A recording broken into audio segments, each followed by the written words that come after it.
The day was gray and solemn, with clouds hanging low over the city. Hundreds had gathered at the grand stone cathedral in the heart of downtown, a building as powerful and imposing as the man it was honoring. Jason White had passed away just a week ago, and now politicians, socialites, and reporters filled the pews to pay their respects to the man who had once ruled their hearts and minds. Inside the cathedral, the atmosphere was thick with reverence and a touch of mystery. A tall, dignified man stepped up to the podium, adjusting his glasses as he looked out at the sea of solemn faces. It was Senator William Harlow, one of Jason's oldest allies. He cleared his throat and a hush fell over the crowd. "Today, we honor the life and legacy of Jason White," he began, his voice echoing through the cavernous hall. "A man who led with conviction, who inspired a generation, and who shaped the course of this country." His words seemed to hang in the air, a reminder of the man who had towered over the political landscape with both charm and steel. As Harlow continued, snippets of Jason's life flashed through the minds of those present. They remembered his fiery speeches, his relentless drive, and his rise from an ambitious college student to a respected, though controversial, figure. Jason had always been a complex man, a man who had inspired admiration and, at times, fear. Yet no one could deny his impact. Just as the crowd was settling into the familiar comfort of eulogies, Harlow paused, a curious look in his eyes. He glanced down at the note he held, then looked up, as if to share a secret. Jason's final words were, "light and shadow." He let the words hang for a moment, and a murmur rippled through the room. Light and shadow? What could it mean? In the back row, Sarah Collins, Jason's loyal assistant, exchanged a puzzled glance with Will Marks, a biographer who had been working on Jason's story for years.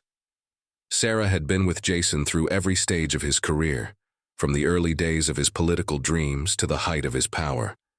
Will, on the other hand, had known Jason mostly through paper, interviews, letters, and countless hours of research. Now they both felt an odd sense of responsibility. What was Jason trying to say? Why had he left such cryptic words? After the ceremony, as people drifted into small groups whispering theories and memories, Sarah approached Will. "Light and shadow," she repeated, almost to herself. "It feels important, doesn't it?" Will nodded, his eyes intense. "Yes, it does. It's as if he's left us one final puzzle. Maybe he wanted us to look deeper, to understand him truly." Sarah thought for a moment, her gaze moving to the towering portrait of Jason near the front of the cathedral. The man in the portrait was younger, his eyes fierce and filled with ambition. "We should try to figure it out," she said. "Talk to the people who knew him best, the ones who saw his light and his shadow." Will's face lit up. "Yes. Let's see where his life really began to diverge, where the shadows crept in. We owe it to him to find out." And so, Sarah and Will embarked on a journey to unravel Jason's last words, hoping to uncover the secrets buried in his past. They didn't yet realize how far they would have to dig, or how many layers they'd have to peel back. But the first step was clear. They would talk to the people closest to Jason, those who had glimpsed both the best and the worst of him. A few days later, Sarah and Will found themselves seated in a quiet, book-filled office on the university campus, where Jason White had first discovered his passion for politics. Across from them sat Professor Leonard Hayes, an elderly man with kind eyes and a gentle smile. Despite his age, he radiated an energy that suggested he still believed in the power of ideas, and perhaps in the memory of one of his most promising students. As they settled in, Professor Hayes leaned back, his fingers intertwined as he began to reminisce. Jason was, well, he was unlike any student I'd ever met. He didn't just want to talk about change. He wanted to live it, to breathe it. From the moment he walked into my political philosophy class, he had a fire in him. Sarah leaned forward, captivated. What was he like back then?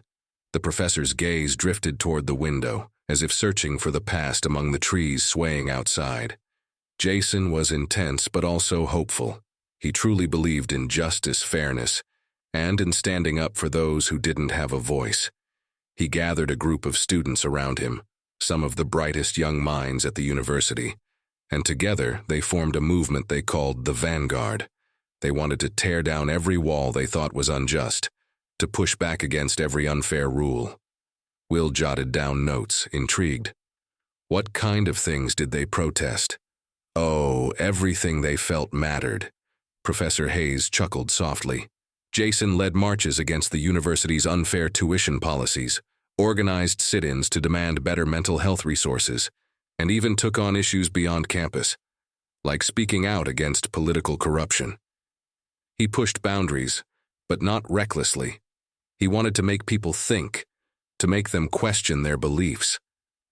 Sarah could picture Jason then, a young man with fierce eyes, passionate speeches, and friends by his side, all sharing the same vision. And how did people react? The professor's face grew thoughtful. He was admired, of course, but he was also a little intimidating. He was so driven that he didn't care much for the usual limits.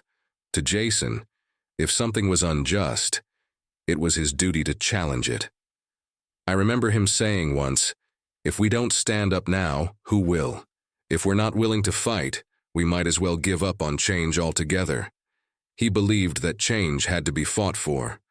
He paused, a touch of sadness in his eyes. But with that kind of fire, there's always a risk. Jason often clashed with authority. He knew how to inspire, but he also made powerful enemies. People who thought he was too young, too radical. They wanted him to slow down, but he wouldn't hear of it. Will glanced at Sarah, sensing they were both thinking the same thing. This was the side of Jason that had once blazed so brightly, so purely. This was the Jason who had wanted to make a difference no matter the cost. The professor continued, a hint of pride in his voice. One time, he led a protest that went on for days. It was over a decision to cut funding to a local homeless shelter. Jason argued that a society that couldn't care for its most vulnerable had no right to call itself just. He rallied students, organized fundraisers, and even met with city officials. His passion was infectious. But did he ever doubt himself? Sarah asked softly. Professor Hayes looked at her, smiling. Oh, yes, he was passionate, but he was also human. He had his moments of doubt, those nights when he'd sit here in this very office, wondering if any of it mattered. He'd say, "Professor, what if we're just making noise? What if no one cares?" And I'd tell him, "Even if only one person listens, you've changed the world for that person." That always seemed to bring him back. Will leaned back, absorbing the words. It sounds like he had a light inside him, a sense of hope that kept him going. Professor Hayes nodded. Yes, back then he was a beacon. He was someone people could look up to, someone who believed that one voice, one action could make a difference. He hesitated, his eyes shadowed by memory. But as you know, hope can be fragile. Sometimes the world pushes back too hard. Sarah and Will thanked Professor Hayes and left the university, both lost in thought. They had glimpsed the part of Jason that had once been full of light, a man who had dared to believe that change was within reach, but they couldn't shake the feeling that somewhere along the way, that light had dimmed. A few days later, Sarah and Will sat across from John Martinez, Jason's former campaign manager, in a bustling downtown coffee shop. John was a sharp-eyed, middle-aged man with a no-nonsense demeanor, and he seemed both eager and reluctant to talk about Jason's past. I still remember the first campaign we ran together, John began, stirring his coffee absently. Jason was magnetic back then. He still had that fire from his college days, that idealism. He wanted to bring real change. But politics, well, politics has a way of changing people. Will leaned forward, pen in hand. What do you mean by that? John sighed, a shadow passing over his face. It was a slow change, but it happened. When we started, Jason wanted everything to be clean, transparent. He had this idea that if you ran an honest campaign, people would respect you for it. But as soon as he became a serious contender, things got messy. Suddenly, we were up against opponents who had deep connections, money, influence. They weren't playing fair, and Jason felt he couldn't just sit back and let them win. So he started compromising? Sarah asked, sensing where the story was headed. John nodded. Yes, at first it was just small things. He'd meet with a few big donors who, let's just say, had interests that didn't align with his ideals. He'd tell himself it was temporary, that once he won, he'd be able to keep his promises without relying on those donors. But it didn't work like that. The deeper he got, the harder it was to pull back. John took a sip of his coffee, his gaze distant. I remember one night during his first big campaign. We just had a rough week. The press was tearing him apart, the polls were slipping, and he was exhausted. He looked at me and said, "Maybe this is just what it takes. Maybe to really change things, you have to get your hands dirty." Will raised an eyebrow, intrigued. Did he believe that? Maybe, John replied. Or maybe he was just trying to convince himself. But after that, things started shifting. He stopped consulting his old friends, the ones who'd shared his ideals. He only wanted people around who would get him results. And I think he thought that was what it took to win. Sarah felt a pang of sympathy and sadness. Did he lose anyone close to him? John's face grew solemn. Yes, he lost more than he probably realized. He was so focused on climbing the ladder, on getting to a place where he could make a difference, that he didn't notice the people he was pushing away. Some of his oldest friends couldn't recognize him anymore. Even I struggled to understand him sometimes. John's voice lowered, a hint of regret in his tone. One day I told him, "Jason, you're starting to look like the very people you once despised." He just looked at me and said, "If that's what it takes to win, then so be it." I think, in that moment, he fully crossed over to the other side. He had become the very thing he used to fight against. Sarah and Will sat in silence, absorbing the weight of John's words. It was becoming clearer now. Jason's shadow had been the slow, inevitable descent into compromise, the slow erosion of his ideals in the pursuit of power. The man who once inspired others to believe in change had, in his own way, become lost to it. As they left the coffee shop, Sarah couldn't help but feel the lingering sadness of Jason's journey.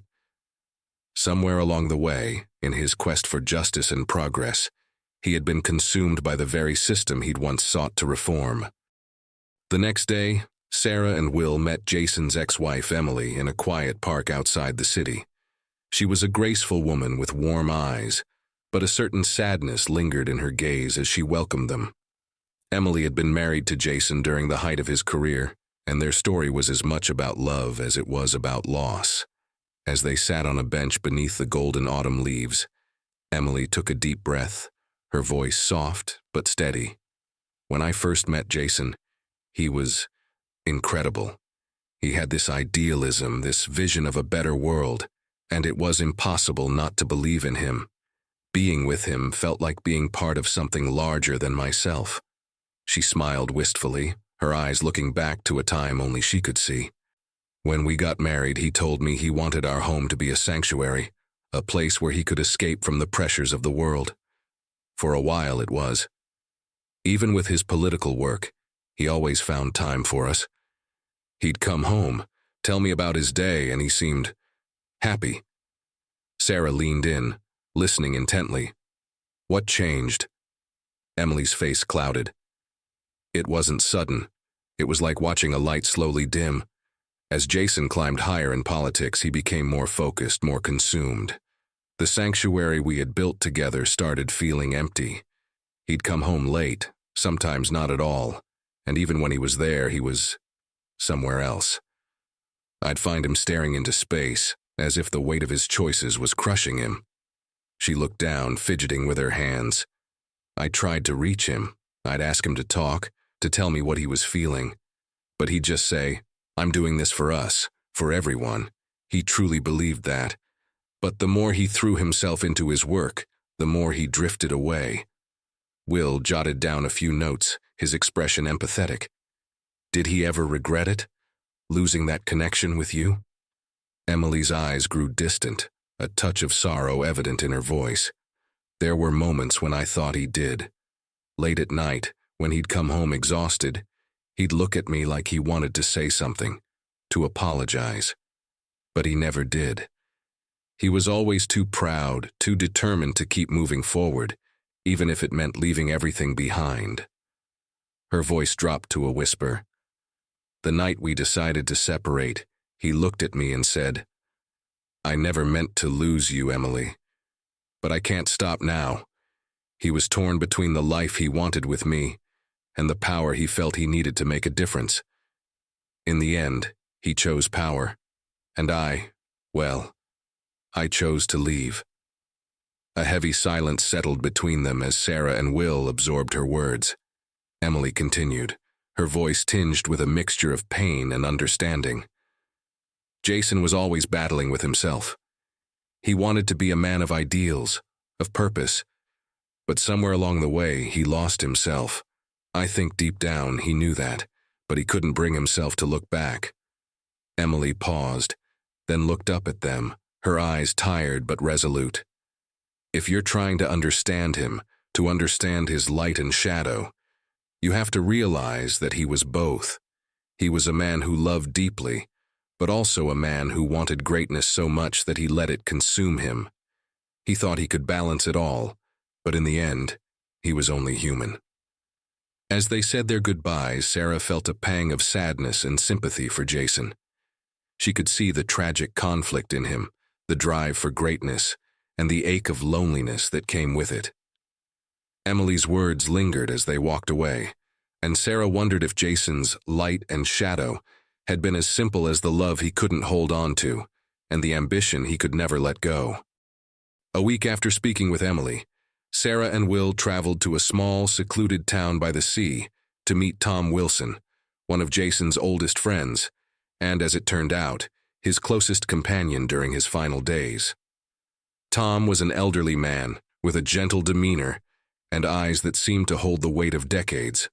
When they met him at his modest seaside cottage, he welcomed them in with a warm, knowing smile. As they sat by a crackling fireplace, Tom gazed thoughtfully at the flames. "I suppose you've heard about Jason's life from many people by now," he began, his voice soft but steady. "The idealism, the ambition, the compromises. But what he didn't share with many was his own struggle to understand himself. In his heart, Jason always felt he was two people." "Two people?" Sarah repeated, intrigued. Tom nodded. "Yes. To Jason, there was the man he wanted to be, the one who wanted justice, who wanted to be a light in the darkness. But then there was the man he had to become to survive in politics. That part of him was the shadow he tried to ignore but couldn't escape." Will leaned forward, his voice quiet. "So when he said light and shadow as his last words, do you think that's what he meant?" Tom's gaze softened as he thought back, his voice almost a whisper. "I believe so. Jason always wanted to be seen as a man of ideals, but by the end, he saw how far he'd strayed from them. He often talked about how his early passion and ideals had been his light, but he admitted that the more he gained power, the more shadows crept in." Tom's voice trembled slightly, the memories clearly still raw. "In his final days, Jason spoke about it a lot. He told me, I tried to do both, to bring light to others while keeping my own shadow hidden. But the truth is, the more I chased power, the more I became my own shadow." He struggled with the idea that he'd compromised too much, but at the same time, he didn't want to be remembered only for his failings. Sarah felt a lump in her throat as she listened. "Do you think he saw himself as a failure?" Tom shook his head slowly. "No, not exactly. He wasn't proud of some of the choices he'd made, but he also didn't see himself as defeated. Light and shadow was Jason's way of accepting that he was both. The man who once had dreams of changing the world and the man who'd let the world change him. He wanted to be remembered as someone who had the courage to try, even if he didn't fully succeed." There was a profound silence as they all sat, reflecting on Tom's words. Jason's journey had been both inspiring and tragic. A man who had aspired to greatness, but was ultimately held back by his own humanity. As Sarah and Will left Tom's cottage, the sun began to set over the sea, casting a warm glow over the horizon. Sarah looked back at Tom's home, the last place where Jason had come to terms with his life. She and Will walked in quiet reflection, carrying with them the profound realization that Jason's light and shadow was more than just a riddle. It was a reminder of the complex, imperfect journey of a man who had tried to be both.